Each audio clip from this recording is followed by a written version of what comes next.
O parlamento completo or invitar para um seminário organizado para a Comissão Nacional de Estatística, the National Statistical Committee, junto com um representante de UN, esta é parte da Statistical Division, a organizar um seminário na Aruba. Arriba é parte que se chama NSS. NSS é National Statistical System.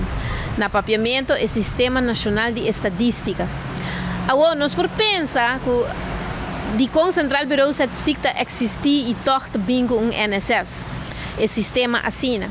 Para Kiko, realmente CBS está fazendo um trabalho desde a separação de Antillas, e está um departamento riba sumês que está fazendo em onderzoek na riba diferente terreno, naturalmente que base para assistir o governo. Naturalmente, informação está guardo brindar, oferecer na Delaster grupo de comunidade, não somente o pueblo em geral, mas também é parte acadêmico, é parte de comércio, mas também governo. A meta sempre para ter melhor decisão baseada riba informação. Para que o NSS é importante e necessário de um país? CBS, durante a trajetória de tempo, está coletando informação, data, riba diferente terreno, mas naturalmente, ora bono por obter isso aqui, está fazendo baseado riba encuesta, mirando hecho que bota falta informação arriba diferente terreno. Então, a comunidade sabe que o hobby viaja, você vai approach, você vai acercar para membros de CBS, ou time que está fazendo a coleção de informação aqui. Hopi viaja na casa. Então, esse método que o Hopi viaja está aplicar, mirando hecho que esse é o método melhor, principalmente para chegar na informação, pero também, pero de outra banda, está o sistema que custa também mais.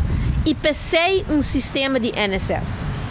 Hopi outro país não está fazendo encuesta no nível que a Aruba está fazendo. Para Kiko, passou a ter um sistema de coleção de dados administrativo, informação na onda, hora que está vindo do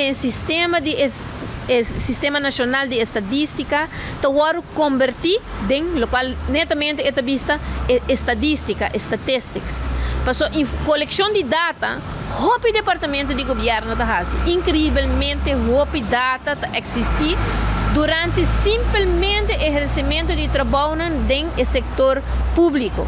Pero o gente não está realizando que durante que não está exercendo o trabalho, não está coletando informação. Pero como você transmitir a informação aqui, de estadística, está assim que você tem uma certa procedura, tem uma metodologia e definição que você tem que usar para fazer um standard.